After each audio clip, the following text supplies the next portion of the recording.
कई लोग बोलते थे कि स्पॉन्सर्ड टेररिज्म या एक्सट्रीमिज्म, बट इंडिफरेंस तो डिफरेंट। राजा वही है जो रेवेन्यू कलेक्ट कर सकता जी। है। तो स्टेट ने छोड़ दिया था रेवेन्यू कलेक्ट करना। औरंगाबाद में एक बड़ा नरसंहार हुआ था, तो उन्होंने पूछा कि कोई रास्ता है जंगल राज को खत्म करने का। जी। खौफ का दूसरा नाम दीवान के क्षेत्र में अब तो रहे नहीं, शहाबुद्दीन।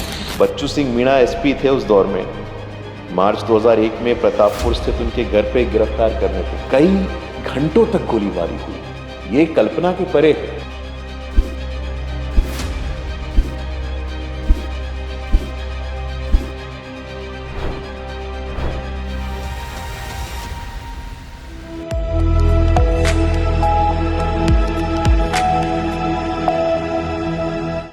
नमस्कार साथियों, आप सबका स्वागत है बिहार संवाद में।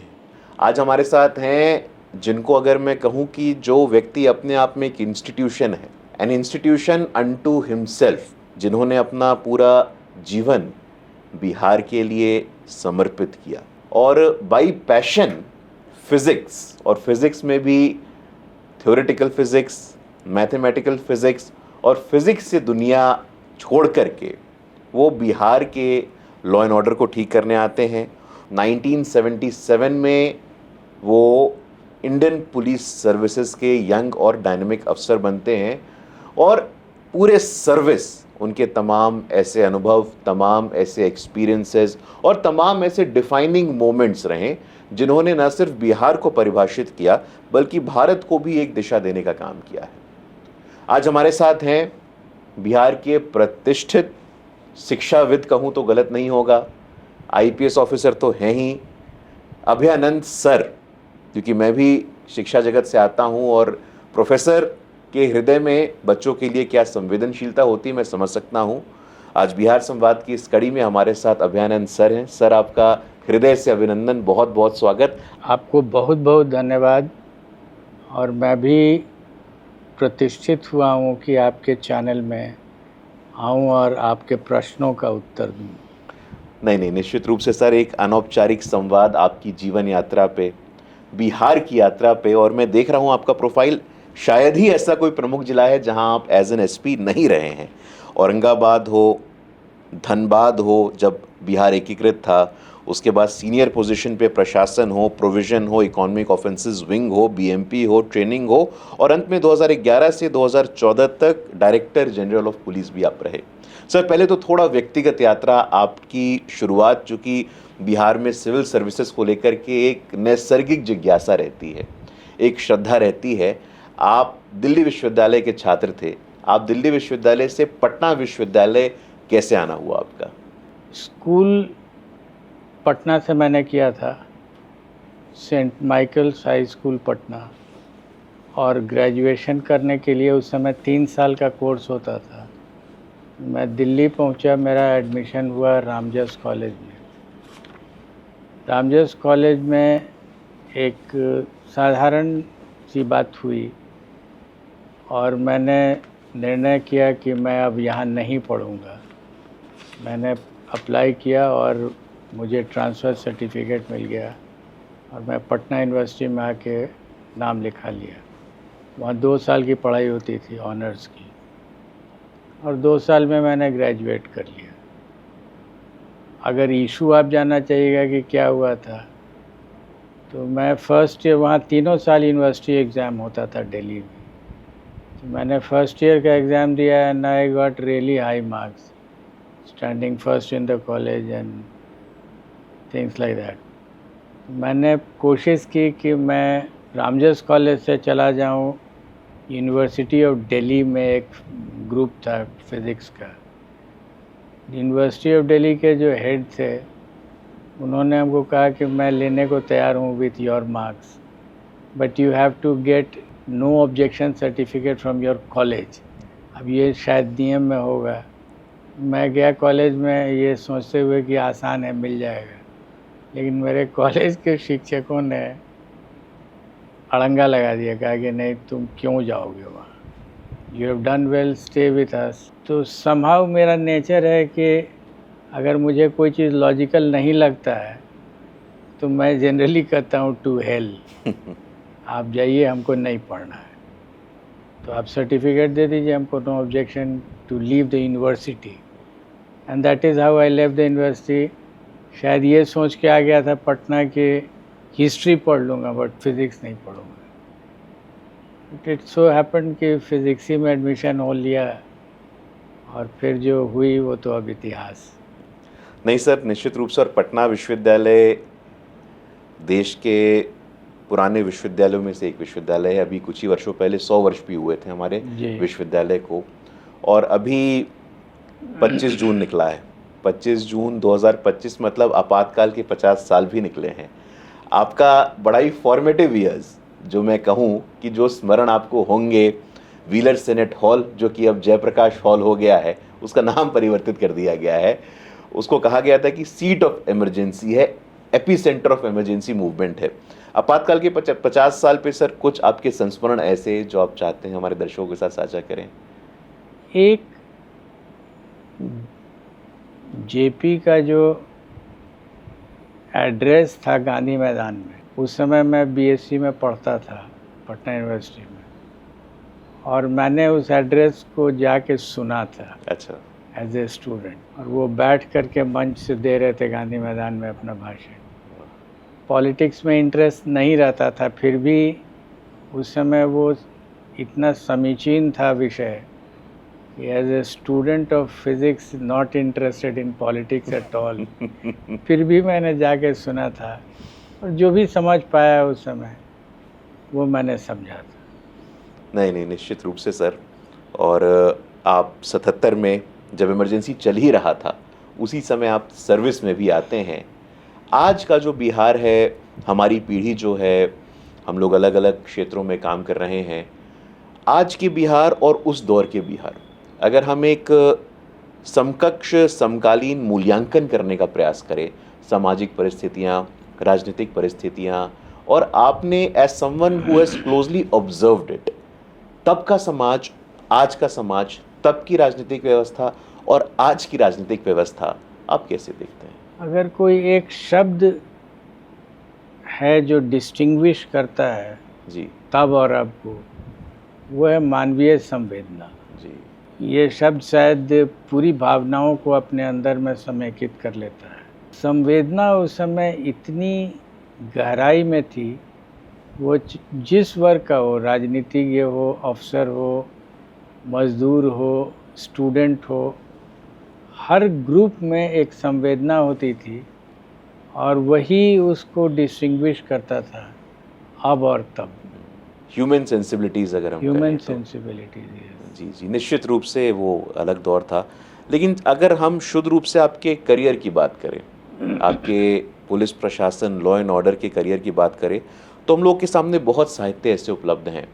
और 90 का तो वो दौर था जो हमने देखा है, जातीय नरसंहार का विषय, लक्ष्मणपुर बातें हो, बथानी टोला हो, एक अलग दौर था।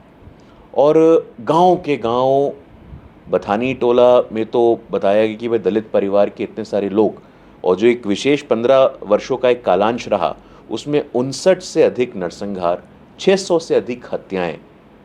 ये सुन के भी रूह कांपता है सर। मतलब this shakes our conscience to the very core. ये जीना कैसे था उस समय, और एज अ पुलिस प्रशासन to manage all this, to have a lived experience of all it, how was it sir? आपने जो कहा, ये एक करीब 15 वर्षों का दौरान था। करेक्ट। और उस समय मैंने पुलिसिंग शुरू की थी एज एसपी। जी। जो बात मुझे समझ में आती है, वो ऐसा लगा कि मैं भी समझने की कोशिश कर रहा था as a young SP and a policeman, कि हम क्या कर रहे हैं। औरंगाबाद में जैसे मैं एसपी था जी, दिन भर रात भर दौड़ता रहता था। नक्सल है, नरसंहार हो गया, रात में आप सोए और सुबह उठे तो पहली सूचना मिल रही फलाने गांव में 25 लोग मारे गए। तो समझ में नहीं आता था कि हम कर क्या रहे हैं यहाँ, और ये मारे गए तो क्यों मारे गए। ऐसी कौन सी विसंगति हो गई पुलिसिंग में। And when I analyse this I found कि ये जो, जैसे एग्जाम्पल आपको बताता हूँ, नरसंहार हुआ, लोगों का नाम आ गया, वो लोग दोनों पक्ष के हो सकते हैं, गरीब भी हो सकते हैं और बहुत अमीर भी हो सकते हैं। अमीर मतलब वहाँ खेती बाड़ी जिनके पास है वही, तो गरीब लोग हैं। अब मैं एज एसपी पूछता था अपने आप से कि इनका आप क्या करेंगे, अरेस्ट करेंगे, जब्ती कुर्की करेंगे, तो किस चीज़ की जब्ती कुर्की करेंगे, प्रॉपर्टी है ही नहीं है उसके पास। करेक्ट। नहीं, ये बहुत अच्छी बात है सर, और इसी पे एक फॉलोअप मैं पूछना चाहता हूँ। आपने अपनी पुस्तक में भी लिखा है कि आपने बहुत सारे प्रेशर को विथस्टैंड किया, कोई बताने वाला नहीं था, तो क्या कह सकते हैं कि स्टेट स्पॉन्सर्ड या सत्ता या राजनीति द्वारा संरक्षित अपराध का एक माहौल ऐसा रहा उस दौर में? स्पॉन्सर्ड वर्ड है या नहीं है उसको बोलना मेरे लिए बहुत उचित नहीं होगा। जी जी। लेकिन स्टेट इंडिफरेंस जरूर था। ये अच्छा शब्द है जी। ये बेटर वर्ड है कि करेक्ट। स्टेट को कोई मतलब ही ऐसा सच नहीं था, हो गया तो हो रहा है, तो हम क्या करेंगे। लेकिन me as SP of a district, Naxal affected district, I couldn't take this stand, क्योंकि मैं जानता था कि मैंने जो शपथ ली है उसमें इतनी बड़ी बड़ी घटनाएं होंगी, तो हमको जवाबदेही लेनी पड़ेगी। आप जवाबदेही को कैसे डिस्चार्ज करेंगे ये आपकी जवाबदेही है। स्टेट उसमें कहीं नहीं आता था, इंडिफरेंस था।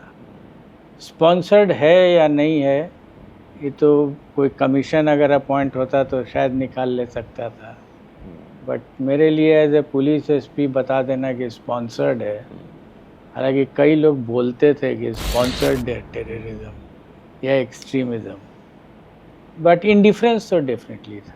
स्टेट इंडिफरेंस, दर्शकों को बताते चले कि स्टेट इंडिफरेंस मतलब अगर उसको सरल शब्दों में परिभाषित करना तो स्टेट को कोई प्रत्यक्ष रूप से मतलब नहीं। हिंसा हो रही है, नरसंहार हो रहा है, लोगों के घर उजड़ रहे हैं, लोगों की हत्याएं हो रही हैं, और स्टेट को डायरेक्टली या इनडायरेक्टली कोई मतलब सच नहीं है, तो स्टेट इंडिफरेंस का एक दौर तो रहा, ये कहना उचित होगा।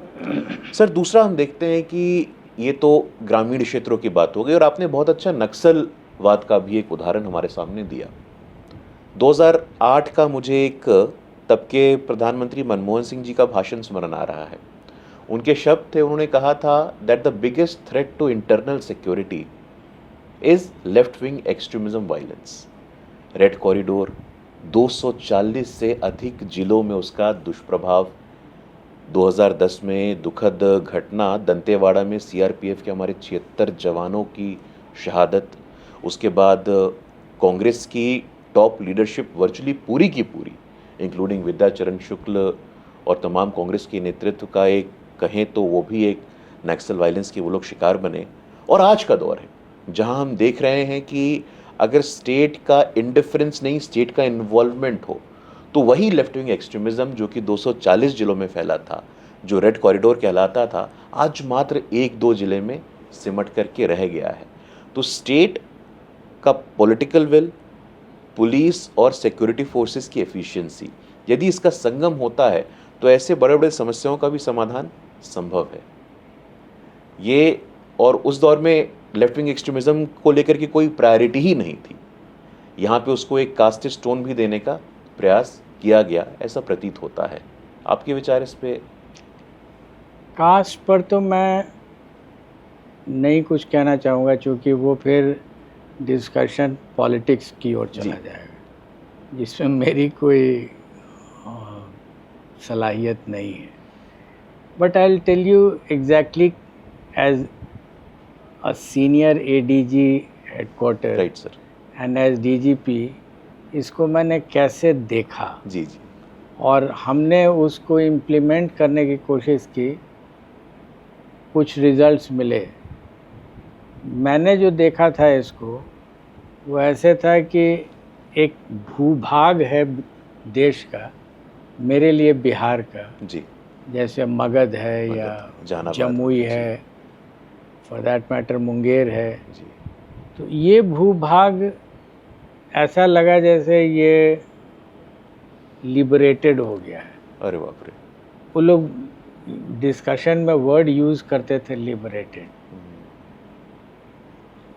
ये मैंने पाया कि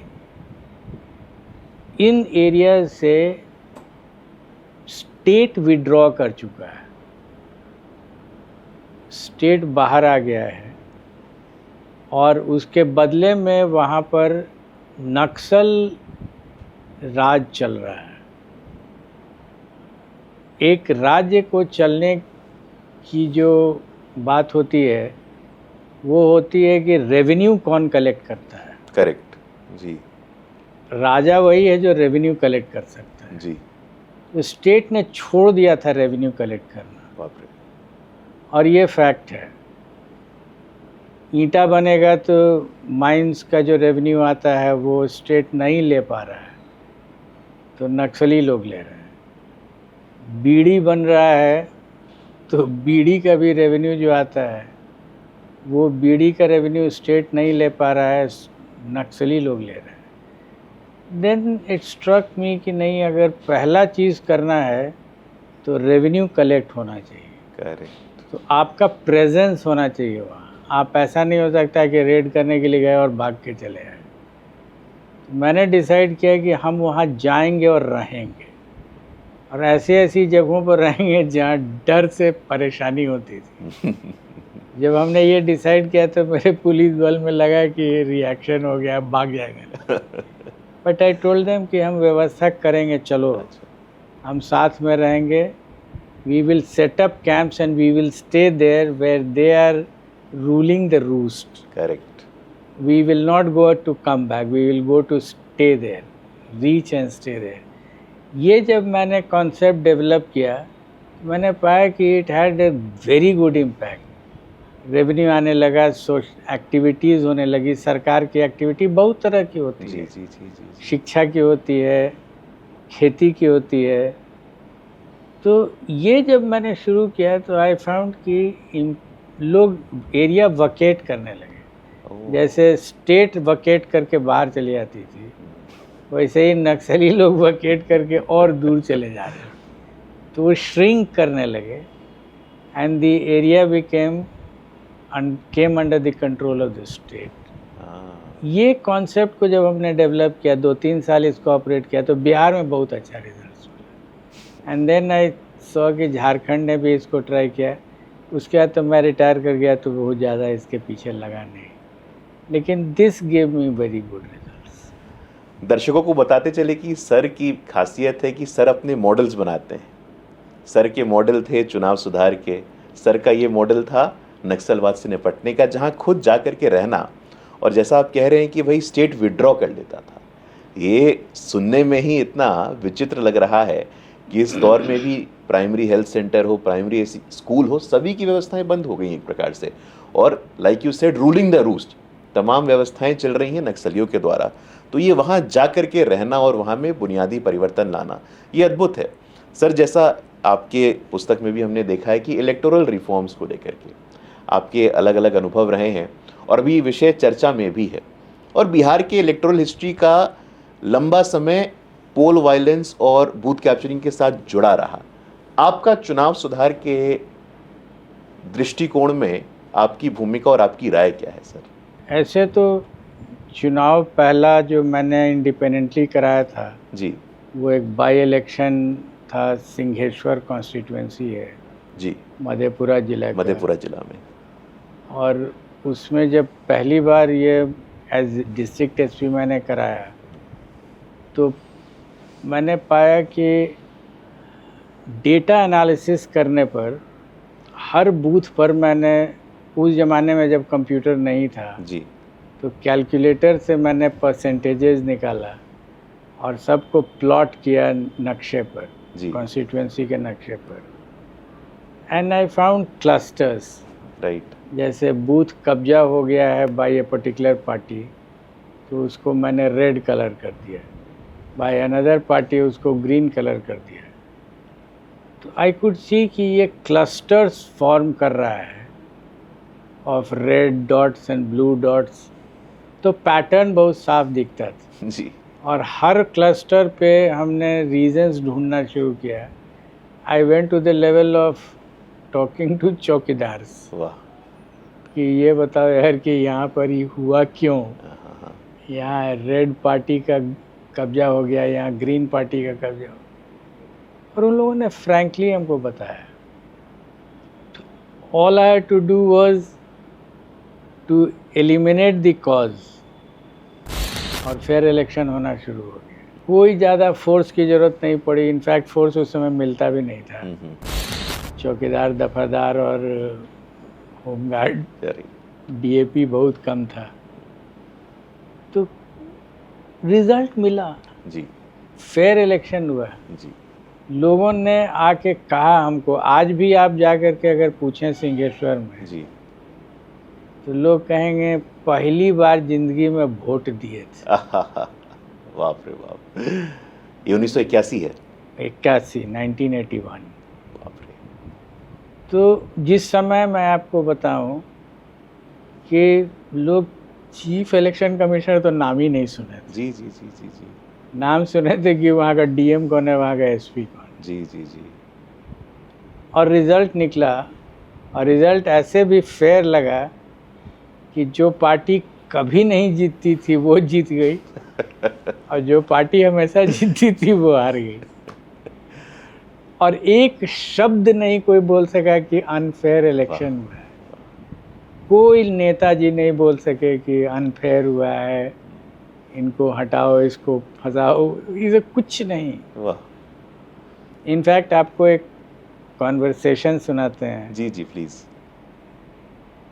मेरे खिलाफ पिटिशंस पढ़ने लगे थे क्योंकि प्री इलेक्शन मैंने जो अरेंजमेंट्स किया था जी वो फेयर इलेक्शन के लिए था। Chief minister with his cabinet ministers had come to Madhepura ji. और मेरी बुलाहट हुई, डीएम की भी बुलाहट हुई। डीएम और हम लोग एक ही पेज पर थे। जी जी। तो जब बुलाया उन्होंने, मुख्यमंत्री जी ने, तो उन्होंने शुरू किया मेरे अगेंस्ट में शिकायत जो थी वो बोलना। मैं क्वाइटली सुनते रहा और हमने कहा कि sir, I am here to ensure a fair and election. Fair election होगा, ये कोई वोटर नहीं कह सकेगा कि मैं जाना चाहता था बूथ पर, नहीं जा सका, लेकिन वो जाएगा कि नहीं जाएगा और जाके वोट किसको देगा ये मेरी जवाबदेही नहीं। Blunt on the face of the chief minister and the entire cabinet जो लोग बैठे हुए थे जी जी जी जी। सब की बोलती बंद। जी। इलेक्शन 3-4 दिन के बाद होने वाला था, हुआ इलेक्शन, और जिनकी जो चीफ मिनिस्टर की पार्टी थी जी, जो कभी नहीं जीतती थी वहाँ से जी, वो जीत गई।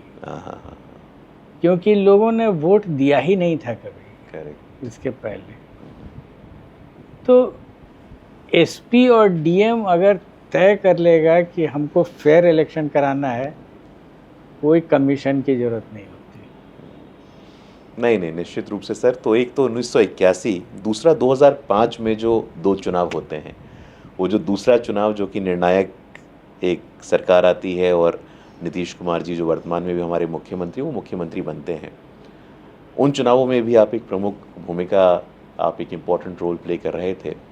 और उन चुनावों के बाद एक ऐसी सरकार बनती है, और ये तो हम लोगों ने महसूस भी किया सर, और अक्सर नीतीश जी इस बात की चर्चा भी करते हैं कि 6 बजे से पहले 6 बजे के बाद निकलना, ये सर मेरे ही संस्मरण में है। हम लोग पटना में रहते थे, हमारे घर परिवार में ही कोई दीदी हैं, कोई बुआ हैं, उनको 100 मीटर 200 मीटर दूर भी मोहल्ले में जाना है तो ये कहा जाता था कि आप अपने साथ किसी पुरुष को लेकर के जाइए। वातावरण में एक ऐसा भय था, लेकिन 5 के बाद 6, 7, 8 में देखा कि वो स्लाइटली वो भय का माहौल कमता गया। तो ये भी एक बुनियादी चुनाव था 2005 का, जिसने एक फंडामेंटल शिफ्ट कहें बिहार की सोसाइटी और बिहार के पॉलिटिक्स में वो लेकर के आया। उस चुनाव के संदर्भ में कुछ आपकी विशेष मेमोरी है जो एक स्टेबिलिटी लेकर के आई बिहार में? आपने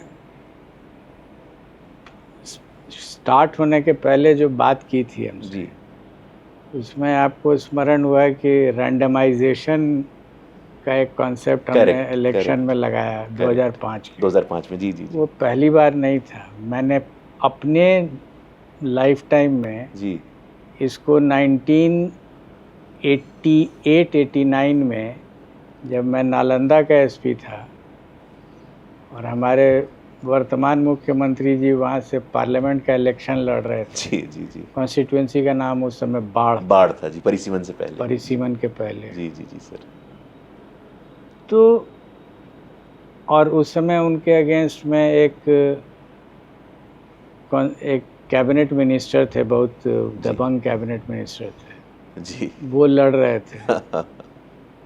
उन्होंने भी, मैंने अपनी किताब में उसका जिक्र किया है, उन्होंने एक हमसे रिक्वेस्ट किया एज एसपी कि ये लिस्ट है ऑफ सब इंस्पेक्टर्स, इसको मेरे एरिया में यहाँ पोस्ट कर दीजिए जी। मैंने कहा कि अब तो एसपी कर ही नहीं सकता है इसको भाई ऐसा कैसे। जी जी जी। मैंने कहा कि अब रैंडमाइजेशन हो रहा है।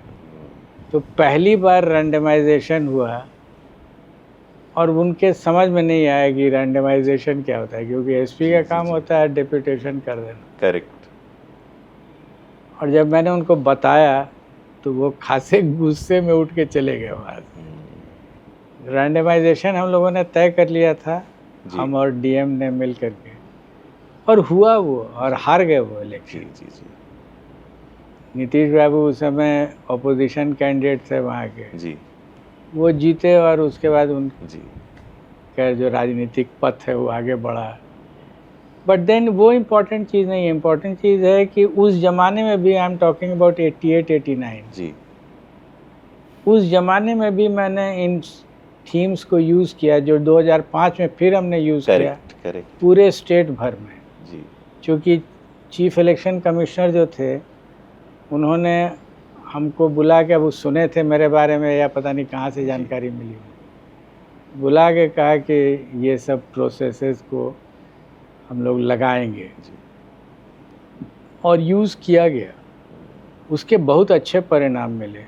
2005 का जो असेंबली इलेक्शन था वो पता चला, उसमें रिज़ल्ट्स जो आए बहुत रिजाउंडिंग रिज़ल्ट्स थे। It's all about top level IAS IPS officers कैसे अपना दिमाग लगाते हैं जिससे कि इलेक्शन बढ़िया कंडक्ट हो सके। फ्री, फेयर, ट्रांसपेरेंट, ये सिर्फ मात्र बोलने की चीज़ें नहीं, व्यवहार की चीज़ें, व्यवहार की चीज़ें हैं और ये किया जा सकता है और हमने ये करके दिखाया कि ये हो सकता है। जी जी, और उसका उदाहरण है जी, निश्चित रूप से। सर, थोड़ा आपने एक शुरुआत में मानवीय संवेदना की बात कही थी, मैं थोड़ा आपको वहाँ वापस लेकर के जाना चाहता हूँ। और आज कॉन्स्टेबलरी से लेकर के लीडरशिप पोजीशन पे भी बिहार पुलिस में सर्वाधिक महिलाओं की संख्या, ये एक संवेदना का उत्कृष्ट उदाहरण हमें दिखता है। क्योंकि सर, हम लोग जब बड़े हो रहे थे, हमें याद है कि कुछ ऐसे नाम, कुछ ऐसे केसेस हम अखबार में पढ़ते थे, जैसे चंपा बिस्वास का केस हो, शिल्पी जैन का केस हो। बड़े परिवार, रसूखदार परिवार भी एक प्रकार से कहिए कि एक डर का, भय का माहौल था और एक्सेस टू जस्टिस एक बहुत बड़ी चुनौती थी। उसके तार कहाँ से जुड़े थे, ये सब इतिहास के पन्नों में दर्ज है। लेकिन आज जब हर जिले में महिला थाना है सर, महिला थाना होने के कारण महिलाओं की संवेदनशीलता, महिलाओं की एक्सेसिबिलिटी में एक सुधार हुआ है। तो क्या आप कह सकते हैं कि बिहार एक मॉडल, आप फिजिक्स के व्यक्ति हैं, मॉडल्स की बात करते हैं, तो महिला संवेदना और अपराध दर में महिलाओं के खिलाफ जो कम हुई है, आंकड़े कम हुए हैं, उसमें बिहार एक मॉडल बन के उभरा है देश भर के सामने?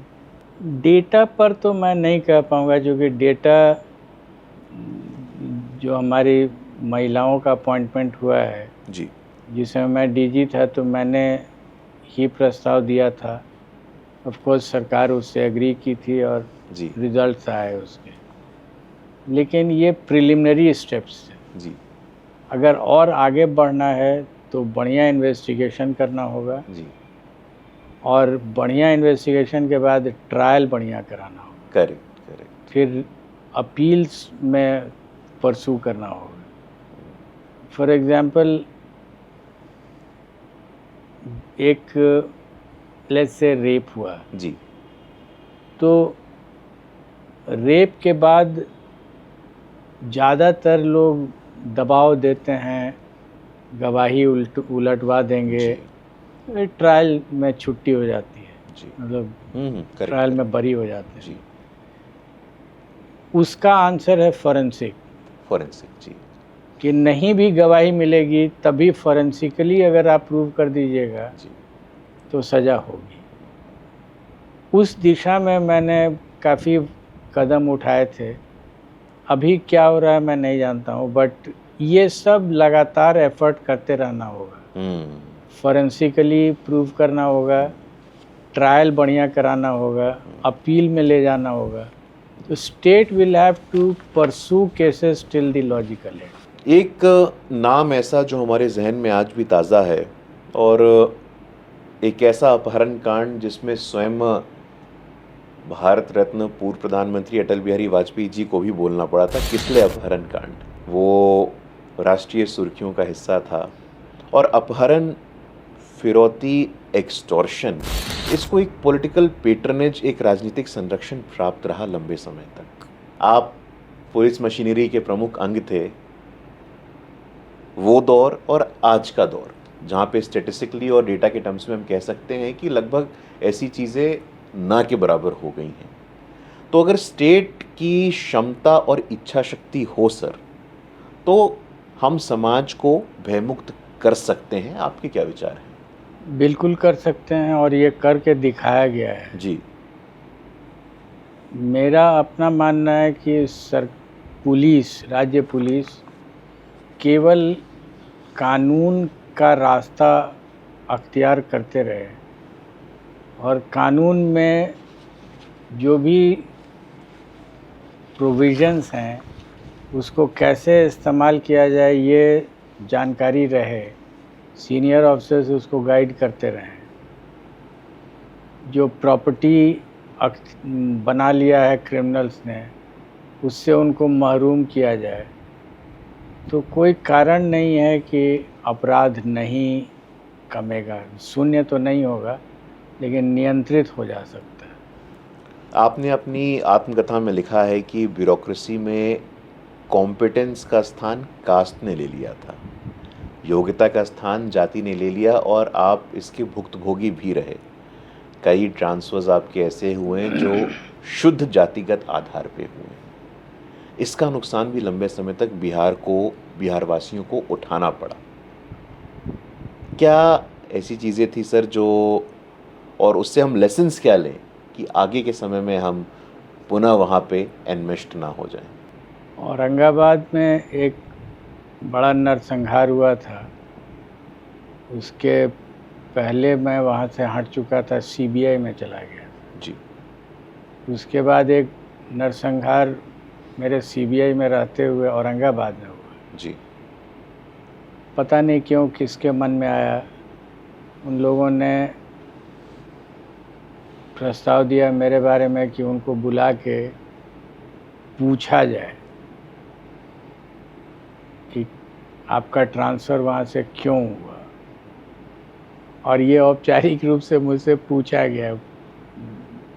कैबिनेट मिनिस्टर्स की एक कमेटी थी जिसमें चीफ मिनिस्टर नहीं थे, लेकिन उन लोगों ने बुला के मुझसे पूछा, और मुझे कहना पड़ा कि मेरा ट्रांसफ़र एसपी का कैबिनेट से होता है, इसलिए आप लोग सब कैबिनेट में हैं और उस समय भी रहे होंगे, जी, तो क्या डिस्कशन हुआ है तो आप ही लोग जानते होइएगा, हम तो नहीं जानते। तो निष्कर्ष ये निकला कि मेरिट के आधार पर अगर आप ट्रांसफ़र नहीं करेंगे तो जो रिज़ल्ट आता है वो आता रहेगा। नहीं, तमाम ऐसे उदाहरण है सर। एक एसके सिन्हा जी का भी उदाहरण हमारे समक्ष आता है कि उन्होंने कोई कॉन्ट्रैक्ट में किसी को इन्फ्लुएंस के कारण देने से मना कर दिया, तो उनकी वेतन तक को रोक दिया गया, और बाद में भी उनको कई समस्याओं का सामना करना पड़ा। पॉलिटिकल लीडरशिप की इच्छा शक्ति जो हम लोग बात भी कर रहे थे, पोस्ट 2005 हमने देखा कि good governance became part of our political discourse. Crime और करप्शन पे कोई कॉम्प्रोमाइज नहीं करना, ये नीतीश जी का एक नो कॉम्प्रोमाइजिंग स्टांस रहा है। उन्होंने कभी भी इस पे कोई नेगोशिएशंस नहीं किए। आपने 2005 के पहले का बिहार और 2005 के बाद का बिहार भी काफ़ी क्लोज क्वार्टर से देखा है। कुछ बुनियादी एक दो अंतर जो आप हमारे दर्शकों के बीच में रखना चाहते हैं, प्री एंड पोस्ट का। मैं आपको एक छोटा सा कॉन्वर्सेशन बता सकता हूँ। जी सर। जो अभी माननीय मुख्यमंत्री हैं, उन्होंने मुख्यमंत्री का जो ओहदा है उसको ग्रहण किया जी 2005 के नवंबर में जी और उसके तुरंत बाद मेरी बुलाहट हुई जी। और उन्होंने पूछा कि कोई रास्ता है जंगल राज को ख़त्म करने का। जी अभी मैंने कुछ कहा ही था कि हाँ रास्ता तो है ही है। जी। तो उनका एक वाक्य था कि पुलिस को मैं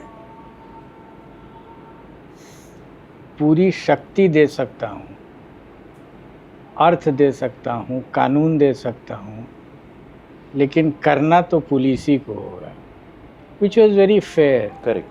पॉलिटिशियन कोई डायरेक्टली तो करता नहीं है।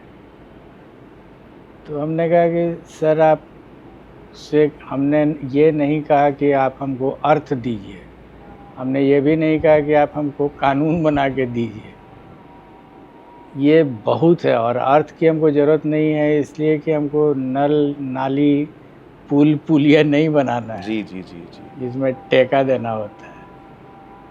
मुझे कानून भी नहीं बनाना है इसलिए कि कानून पार्लियामेंट और असेंबली में एकदम किताब की किताब लिखी हुई मिलती है। जब लॉ बना हुआ है तो फिर लॉ को हमको इम्प्लीमेंट करना, वहाँ मेरी बुद्धि की ज़रूरत होती है।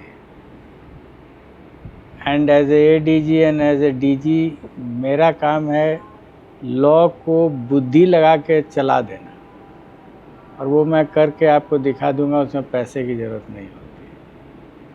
तो समहाउ पॉलिटिशियंस को ये क्लियर नहीं होता है कि कैसे चलेगा। करेक्ट। इनफैक्ट अगले दिन जो एडवोकेट जनरल थे, नए बने थे, उन्होंने हमको पूछा कि आपकी बात हुई है क्या मुख्यमंत्री जी से। यहाँ बुलाए थे तो हम गए थे, वहाँ बात हुई थी। तो कह रहे थे कि कुछ मांगते नहीं हैं, न पैसा मांगते हैं, न कानून मांगते हैं, और कहते हैं कि हो जाएगा। तो हमने कहा कि आप उनको क्या बोल दिए। उन्होंने कहा कि जो हमने मतलब एडवोकेट जनरल ने उनको बताया कि जब वो आपसे कुछ मांगते ही नहीं है तो जो बिहारी भाषा में कहते हैं हींग हल्दी आपका लग ही नहीं रहा है तो फिर आप परेशान क्या हैं, छोड़ दीजिए, करने दीजिए। अगर हो गया 2-3 महीने में तो वाह वाह, नहीं हुआ तो रास्ता ढूंढेंगे। और 3 महीने के अंदर में जब बंदूकें अंदर चली गई, अपने से कहा उन्होंने इस बात को 2-3 महीने के बाद जब स्पीडी ट्रायल कराया हमने और स्पीडी ट्रायल में कन्विक्शंस होने लगे, तो उन्होंने कहा कि आजकल बंदूकों गाड़ी के बाहर नाल सब दिखाई नहीं पड़ रहा है। तो भय हुआ, कहाँ किसको लपड़ मारा गया, थप्पड़ मारा गया, एनकाउंटर किया गया, कहीं तो कुछ नहीं हुआ। और तब भी रिजल्ट दिख रहा था। भय हमको अपने से बोले थे, उनका शब्द था कि नाल सब जो बाहर निकला है खिड़की से वो सब अंदर चला गया। ठीक है, that is what is wanted, हो गया। ये बहुत आपने एक उस दौर का ऑप्टिक्स ऐसा था कि बड़ी गाड़ियां हैं, गाड़ियों की कांच पूरी बंद नहीं है, थोड़ा खुला हुआ है और बंदूक की नली बाहर निकली हुई है। तो एक वो दौर था कि बिहार को परिभाषित करने के लिए वैसे भी इमेजेस मन में आज भी ताज़ा हो जाते हैं। और वो नाल भी गायब हो गई, वो गाड़ियां भी गायब हो गई, और किसी को थप्पड़ भी नहीं लगा। और किसी को थप्पड़ भी नहीं पड़ा। तो पॉलिटिकल विल और पॉलिटिकल डिस्पेंसेशन के हाथ में बहुत कुछ होता है। सर, एक आखिरी वाकया है जो बिल्कुल मुझे लगता है कि अपने दर्शकों को बताना चाहिए। खौफ का दूसरा नाम सिवान के क्षेत्र में अब तो रहे नहीं, शहाबुद्दीन। बच्चू सिंह मीणा एसपी थे उस दौर में। मार्च 2001 में प्रतापपुर स्थित उनके घर पे गिरफ्तार करने पहुंचे। कई घंटों तक गोलीबारी हुई, ये कल्पना के परे है। और इस पे तो बहुत सारे पिक्चर, मूवीज, पुस्तक और लेख भी लिखे गए हैं। लेकिन उससे इम्पोर्टेंट यह है कि उस छापे के एक दिन बाद ही राबड़ी देवी सरकार ने मीणा समेत जिले के सारे सीनियर अफसरों का तबादला कर दिया गया था। ठीक उसके एक दिन बाद एक स्थापित घोषित कानून की दृष्टि में अपराधी पुलिस अपनी कार्रवाई करने जा रही है, लेकिन उसके बावजूद सरकार का ऐसा रवैया, ये क्या दिखाता है सर? ऐसा तो है नहीं कि कोई एक पर्टिकुलर एसपी का ट्रांसफ़र हो गया तो एक्शन बंद हो जाना चाहिए। करेक्ट। जो दूसरा एसपी, अगर स्टेट का डायरेक्शन क्लियर हो, और डायरेक्शन जब ये क्लियर हुआ था तो उस समय हम लोग थे वहाँ at the head of helm of affairs. तो जो नीति तय हुई थी वो थी कि कानून अपने रास्ते से चलेगा जी। और उसको कोई रोक नहीं सकता है। XYZ कोई भी रहे, रोक नहीं सकते हैं, चलेगा। और वो चला, तो जो रिज़ल्ट आया वो दिख रहा है।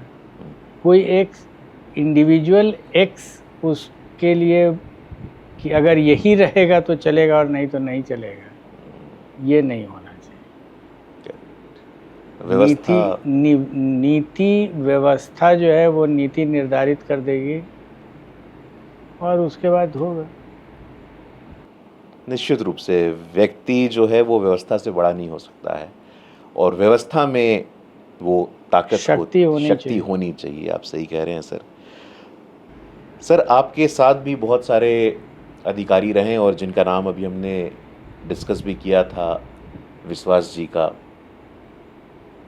रसूखदार परिवारों में भी वो ताकत की कमी, वो अब उसको शिल्पी जैन का मामला पूरे देश में आया था। पटना वुमेंस कॉलेज की वो छात्रा थी, मिस पटना भी रही थी, और उसके तार बिल्कुल हाई प्रोफाइल पॉलिटिशियन से भी जुड़े थे, जिस पे कोई स्पष्टता आज तक नहीं हुई। लेकिन हम खुश नसीब हैं कि आज के बिहार में ऐसी घटनाएं, ऐसे दुर्दांत अपराध का एक पतन हम लोगों ने थैंकफुली, फॉर्चुनेटली विटनेस किया है। लेकिन उस दौर से हमें क्या प्रेरणा लेने की ज़रूरत है? हम उस दौर में वापस ना लौटें, इसके लिए एक समाज के रूप में सामूहिक तरीके से हमें क्या करना चाहिए? आप अगर हमसे पूछ रहे हैं प्रश्न, तो एज ए पुलिसमैन और as a member of the police investigation agency मैं उसका उत्तर देना चाहूँगा। जी जी। कोई ऐसी स्थिति नहीं पैदा हो सकती है किसी भी इन्वेस्टिगेशन में जी, जो डेड एंड पर खड़ा कर दे। जी। मैं क्लियरली आपको कह रहा हूँ, एक इन्वेस्टिगेशन चल रहा है, अगर आप उसमें एविडेंस पा रहे हैं और अच्छे लेवल पर एविडेंस आ रहा है, तो अक्यूज ऐसा कोई भी स्थिति नहीं पैदा कर सकता है जो इन्वेस्टिगेशन को वहाँ ला कर के रोक दे। लॉ में इतने सारे प्रोविजंस हैं, दिक्कत ये हो रही है कि हमारे इन्वेस्टिगेटर्स जो हैं, विच इंक्लूड्स एवरीवन, जी, right from bottom to top, जो लॉ को एजिटेट नहीं कर पाते हैं एट ए हाई लेवल, सीधा सिंपल लॉ को यूज़ करके, और अगर रुक गए तो रुक गए। लॉ में हर तरह का ऑप्शंस निकलता है। आफ्टर ऑल सुप्रीम कोर्ट में जो वकील लोग आर्ग्यू करते हैं वो डिफेंस में कहाँ से निकालते हैं? अच्छे डिफेंस लॉयर्स हैं जो बीट कर देते हैं। तो आप आईपीएस क्यों बने थे? आईपीएस बन के जब आप टॉप लेवल पर आते हैं, then you have to do it. आपको रास्ता निकालना होगा और रास्ता है। मैं इतना ही कह सकता हूँ कि रास्ता है। नहीं, निश्चित रूप से सर रास्ता है, और चूंकि उस केस में मैं फर्दर जाना नहीं चाहता हूँ, डीएनए सैंपल तक देने से अस्वीकार कर दिया गया था। अगर हम पर्टिकुलरली शिल्पी जैन केस की बात करें तो उसमें निश्चित रूप से इच्छा शक्ति, सरकार का संरक्षण, हाई प्रोफाइल परिवार, ये सब मामले थे।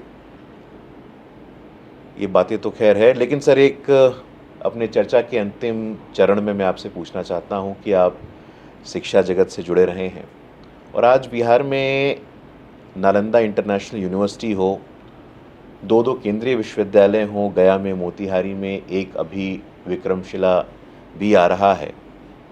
महिलाओं के अपराध की कमी के कारण ग्रॉस एनरोलमेंट रेट में वृद्धि हुई है। साइकिल योजना के कारण एक जीआर में भी वृद्धि हुई है।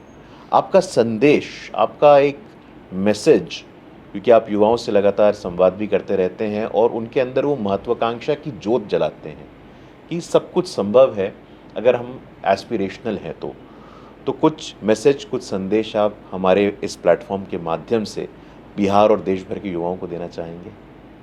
मैंने इस पर बहुत चिंतन किया है जी। और जो निष्कर्ष अभी निकला है मेरे मन में वो है कि जब तक हम सरकार पर आश्रित रहेंगे शिक्षा के ज्योत को आगे बढ़ाने के लिए, तब तक सफलता नहीं मिलेगी। समाज पर आश्रित हो जाएंगे तो रास्ता निकल जाएगा। नहीं, निश्चित रूप से सर, ये बहुत ही महत्वपूर्ण बात आपने कही है और अपने दर्शकों को बताना चाहता हूँ कि सर एक जीवित धरोहर है। बहुत सारे विषय ऐसे थे सर के जीवन के जो हम लोगों ने अभी डिस्कस नहीं किए। बहुत सारे ऐसे मुद्दे हैं जो आज पूरे विश्व भर में प्रचलित हैं, लेकिन एक विरासत, धरोहर के रूप में सर आज हम लोग के बीच में उपस्थित हैं और अपने अनुभव और संस्मरणों में से समय निकाला सर ने और एक बेबाक, बगैर किसी संदेह, शंका और संकोच के उन्होंने बात रखी। सर आपका हृदय की गहराइयों से बहुत बहुत आभार, बहुत बहुत धन्यवाद। Thank you sir. Thank you, धन्यवाद।